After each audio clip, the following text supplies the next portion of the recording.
Hello viewers, কেমন আছেন আপনারা সবাই? ভালো আছেন?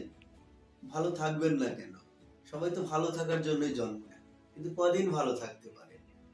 বাড়ি থেকে বের হলে জ্যাম। অফিসে যাবেন, জ্যামের জন্য বাসা থেকে বের হয়ে অফিসে যেতে পারতেছেন না।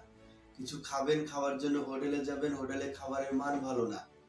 আপনি কিছু কিনবেন, আপনার মূল্যসীমার বাইরে সবকিছু। আপনি কেমনে কিনবেন?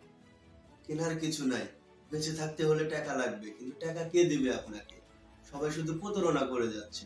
আর এভাবে আমাদের জনগণকে ধোঁকা দিয়ে যাচ্ছে একের পর এক। আমরা কবে সচেতন হব? আমরা নিজেদের সচেতন করার জন্য আমরা অনেক চেষ্টা করেছি, কিন্তু পারিনি। আমরা সংগ্রাম করলাম, তাতে কি হলো? তাতে কি কিছু পরিবর্তন হলো? আমরা কি এখন কি আগের থেকে বেশি করে খেতে পারতেছি, না আমাদের মূল্য সবকিছু নির্দিষ্ট আছে?